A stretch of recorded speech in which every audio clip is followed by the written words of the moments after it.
जरा सोचिए, एक तरफ है अहंकार की आग में जलती हुई एक ऐसी शक्ति जिसे कोई हरा नहीं सकता, और दूसरी तरफ भक्ति के सागर में डूबी हुई एक शांत अथाह शक्ति। आज हम एक ऐसी ही कहानी में उतर रहे हैं जहां दो महाशक्तियां आमने सामने तो आईं, लेकिन जीत का फैसला किसी हथियार ने नहीं बल्कि एक बहुत ही गहरा, एक दिव्य रहस्य ने किया। एक घना जंगल जहां हवा भी एक गरजती हुई चुनौती से कांप रही थी, और ये आवाज थी किष्किंधा के महाबली राजा बाली की, जो अपनी ताकत के घमंड में चूर होकर पूरी दुनिया को ललकार रहा था। तो ये थे राजा बाली, सुग्रीव के भाई, अंगद के पिता, और एक ऐसे योद्धा जिनका आत्मविश्वास एक ऐसे वरदान से आता था जो उन्हें लगभग लगभग अजेय बना देता था। तो बाली की इस बेहिसाब शक्ति का राज था ब्रह्मा जी से मिला हुआ एक सोने का हार। अब ये कोई मामूली गहना नहीं था, इसमें एक वरदान छिपा था कि जो कोई भी बाली के सामने लड़ने के लिए खड़ा होगा, उसकी आधी ताकत खिंचकर बाली में समा जाएगी। अब आप ही सोचिए, ऐसे दुश्मन से कोई कैसे जीत सकता है? और इसी वरदान के दम पर बाली ने बड़े बड़े कारनामे किए थे। उसने दुंदुभी जैसे 1000 हाथियों की ताकत वाले असुर को धूल चटा दी, मायावी का अंत कर दिया, और यहाँ तक कि लंकापति रावण तक को 6 महीने के लिए अपनी कैद में रखा था। मतलब उसका अहंकार खोखला नहीं था, वो सच में महाशक्तिशाली था। लेकिन उसी जंगल में जहां एक तरफ बाली की अहंकार भरी गर्जना गूंज रही थी, वहीं दूसरी ओर एक और शक्ति बड़ी ही शांति से ध्यान में लीन थी। ये वो शक्ति थी जो सिंहासन पर नहीं बल्कि दिल में बसती थी। और ये थे हनुमान। यहाँ न कोई घमंड था, न कोई चुनौती, बस अपने प्रभु श्री राम के नाम का जाप और भक्ति में पूरा समर्पण। कोई दिखावा नहीं, कोई शोर नहीं, सिर्फ सच्ची और निश्चल श्रद्धा। तो देखिए, यहाँ दो अलग ही दुनियाएं टकरा रही थीं। एक तरफ बाली, जिसकी शक्ति बाहरी थी, जो एक वरदान पर टिकी थी, और दूसरी तरफ हनुमान, जिनकी शक्ति उनके भीतर से, उनकी भक्ति से पैदा होती थी। ये असल में अहंकार और विनम्रता का टकराव था। और फिर अहंकार ने शांति को चुनौती दे ही दी। बाली की वो गरजती हुई आवाज जंगल की खामोशी को चीरती हुई हनुमान के कानों तक पहुंची और उनके ध्यान में रुकावट डाल दी। हनुमान जी ने तो पहले उसे नजरअंदाज करना चाहा, लेकिन बात तब बढ़ गई जब बाली ने अपने घमंड में आकर सिर्फ हनुमान को ही नहीं बल्कि उनके भगवान प्रभु श्री राम को भी चुनौती दे डाली। बस ये वो पल था जब हनुमान का धैर्य जवाब दे गया। ये अब सिर्फ एक चुनौती नहीं थी, ये उनकी भक्ति पर सीधा हमला था, और उन्होंने चुनौती स्वीकार कर ली।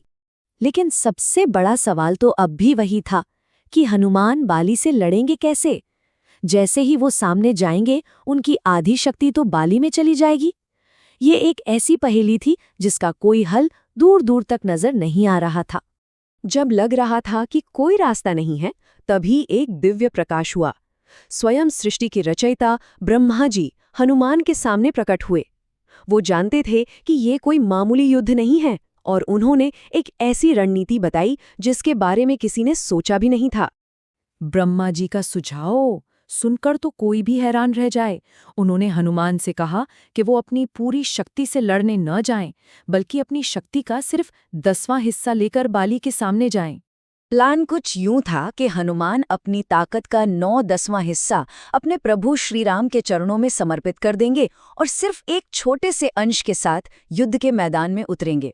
सुनने में अजीब लगता है ना, कम ताकत के साथ लड़ने जाना, पर यही तो इस युद्ध का सबसे बड़ा रहस्य था। तो अगले दिन सूरज की पहली किरण के साथ हनुमान युद्ध के मैदान में पहुंचे। उनके अंदर उनकी कुल शक्ति का बस 10वां हिस्सा था। बाली उन्हें देखकर जोर जोर से हंसने लगा। अपनी जीत को लेकर वो पूरी तरह से निश्चिंत था। और जैसे ही हनुमान ने बाली के सामने कदम रखा, वो वरदान सक्रिय हो गया। हनुमान की शक्ति का आधा हिस्सा एक तेज धारा की तरह बाली के शरीर में समाने लगा। बाली को महसूस हुआ कि उसकी ताकत और भी बढ़ रही है। लेकिन फिर अचानक कुछ बदला। ये कोई आम ताकत नहीं थी, ये तो शक्ति का एक ऐसा तूफान था, एक ऐसा ज्वार था जिसे उसका शरीर संभाल ही नहीं पा रहा था। उसे ऐसा लगा जैसे उसकी नसें फट जाएंगी, जैसे उसका शरीर इस बेहिसाब ऊर्जा के दबाव में अभी टुकड़े टुकड़े हो जाएगा। वो असहनीय दर्द से छटपटाने लगा। वो जो महसूस कर रहा था वो सिर्फ ताकत नहीं थी, वो था भक्ति से जन्मी पवित्र शक्ति का असहनीय भार, एक ऐसी दिव्य ऊर्जा जिसे संभालने के लिए बाली का अहंकारी शरीर बना ही नहीं था। और तभी ब्रह्मा जी की आवाज गूंजी। उन्होंने बाली को चेतावनी दी, भागो बाली, अपनी जान बचाकर भागो, तुम्हारा शरीर हनुमान की शक्ति का ये छोटा सा अंश भी नहीं संभाल सकता, ये फट जाएगा। और बाली वो लड़ा नहीं, वो अपनी जान बचाकर भागा। वो किसी मुक्के या लात से नहीं, बल्कि एक ऐसे सच से हार गया जिसे वो कभी समझ ही नहीं सका। युद्ध बिना एक भी हथियार उठाए खत्म हो गया। तो हुआ ये कि बाली का शरीर हनुमान की शक्ति के 10वें हिस्से का आधा भी सहन नहीं कर पाया। जरा सोचिए, अगर हनुमान अपनी पूरी शक्ति के साथ आते तो क्या होता। बाली का अहंकार एक ऐसे सच से टकराकर चकनाचूर हो गया जिसे उसने कभी जाना ही नहीं था, कि सच्ची शक्ति वरदान में नहीं, भक्ति में होती है। बाद में बाली ने हनुमान के चरणों में गिरकर अपनी गलती मानी।